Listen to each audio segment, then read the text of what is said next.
Today I'm going to do what's probably the scariest thing I've ever attempted to do with this bike, which is take it apart. So I've got two issues that I really would like to address in terms of maintenance. The first is a creak that's coming from the bottom bracket, and the second is the shifting just still hasn't been smooth. Some of you may have seen my sort of disastrous attempt to tweak the shifting the first time, so we're going to take a different approach this time. But the first thing to do is to dive into, hopefully, taking a look at that bottom bracket and seeing if we can't clean it out a little bit and eliminate the culprit of that creak. Really hope that it goes better than my last attempt at maintenance did, so fingers crossed. But hit that like button and give me some mojo for this, because really feeling worried about it, but we're gonna try it. Here we go. In my case, the first step is to remove the top of the chain guide that I installed in a previous video. The bash guard and the arm that holds the guide can stay on, but the guide itself needs to come off because I need to remove the cranks and the chainring.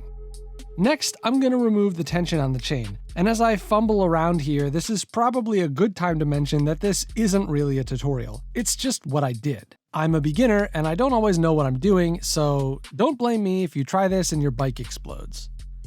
Anyway, once the chain's out of the way, it's time to remove the cranks.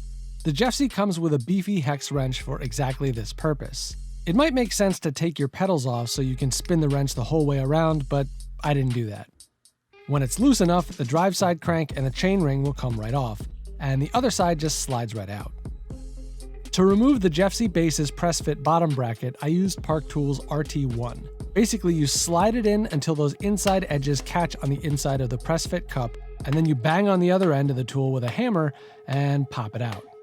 I did this holding a shirt over it so that the bearing wouldn't fly across the basement. And then you do the same thing for the other side.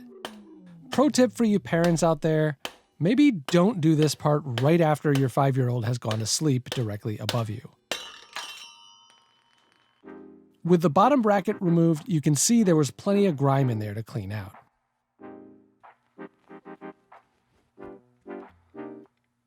Of course, parts of the bracket itself were grimy too, so I gave those a good washing and wiping, being careful to avoid removing the grease in the bearings, which were still in great shape as far as I could tell.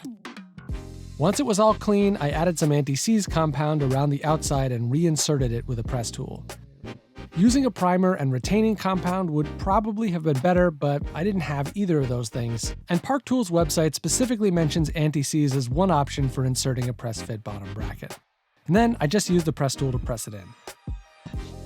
My cranks were pretty grimy too, so I wanted to give them a good cleaning before I put them back.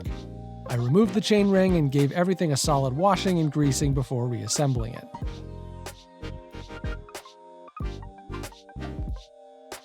Putting the cranks back on the bike was a simple matter of reversing the removal process. And once the cranks were back, I put the chain back in place too. That might seem pointless given what I'm going to do next, but I just wanted to check that everything was still working as expected. Then it was time for the part that really scared me, replacing the shifter and derailleur. I removed the rear derailleur and the rear wheel of the bike. I also removed the derailleur hanger, which I suspect is bent. I don't have the tool to know for sure, but I do have a spare hanger, so for now I'm just putting on a new hanger, and if I buy the right tool in the future, I'll be able to rebend that old one back into shape if needed. But here's the new hanger next to the old one. Laying them both on a flat metal surface, I can't say that I see any bend at all, but I'm still going to go with a new hanger just in case. And here's why I'm doing this: a new Eagle GX shifter and derailleur. To be clear, my SX derailleur and shifter were working okay, totally rideable, although a bit difficult to tune. But I heard some horror stories about the SXs in general, and spoke to another Jeffsy owner in the area who'd upgraded to GX after his SX got sucked into the rear wheel, and I decided to go for it. I loosened the cable to the old derailleur, but I still didn't cut it. Before I took an irreversible step like that, I wanted to be sure the new shifter could mount on the handlebars. As it turned out, that meant sliding everything off, putting the new shifter on, and then putting everything else back. Then I spent some time fiddling with the cockpit to get it feeling the same way it did before. At that point, I couldn't really put it off any longer. The point of probably no return, cutting the old shifter cable. There's nothing wrong with the cable housing, so I just left that in place, pulling the old shifter cable out through it from the shifter end. At this point, I took the chain off to wash and re-grease it, which almost ruined everything, because I dropped and almost lost one of the power links in the dark outside. But I was able to find it, and with that disaster resolved, I threaded the new shifter cable through the existing housing until it was coming out on the back end. Then I put the rear wheel back on the bike.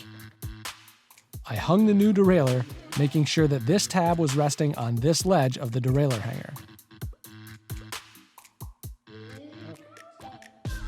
Once it was on, I did a little adjusting of the high and low limit screws. There's no way to get this perfect without the chain on, but I was just trying to get them in the ballpark of being lined up with the highest and lowest rings on the cassette so that I'd be starting my tuning from a good place later. This is really just eyeballing where the cogs line up, so it's not very precise, but I do think it saved me some time later down the line. Then I threaded the shifter cable into the derailleur. In doing this, I blocked my own light, but it's pretty straightforward. The cable goes around this little wheel and then through this little holder channel and under the screw to hold it in place. Next, I threaded the chain through the derailleur and then reconnected it with a power link. Since I didn't change the chainring or cassette, there was no need to adjust the size of the chain. I adjusted the height of the top cog in the derailleur using this handy tool SRAM includes with the part. Now this was the real moment of truth. Would the bike actually shift? Yes. Obviously, the shifting needed some tuning. I'm not going to cover that again in this video, but I'll link to a great Park Tool video about adjusting shifting in the video description. Following that procedure, I was able to get near perfect shifting very quickly. Then I was pretty much done. I put a wire cap on the shifting cable and spent a little time cleaning up my ugly basement workspace, which had become a bit of a disaster zone.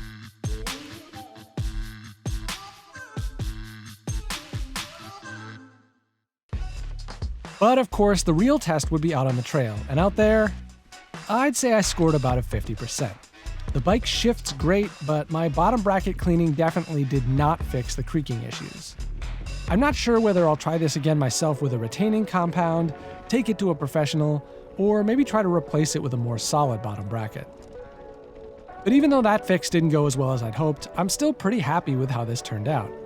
I replaced some parts on my bike and cleaned out the bottom bracket a bit, and I didn't destroy anything or screw it up so badly that I had to take it into a shop. And working with the bottom bracket doesn't seem so scary to me now that I've taken it apart and put it back together again. If nothing else, I hope this video inspires you to do some wrenching on your own bike, if you want. Of course, taking it into a shop and supporting your local bike mechanics is also a great thing to do. What's really important is getting out there to ride it, which is what we'll be doing again in the next video, so hit subscribe and stick around. I'll also be doing an updated Jeffsy review pretty soon because I'm closing in on 500 miles on the bike now.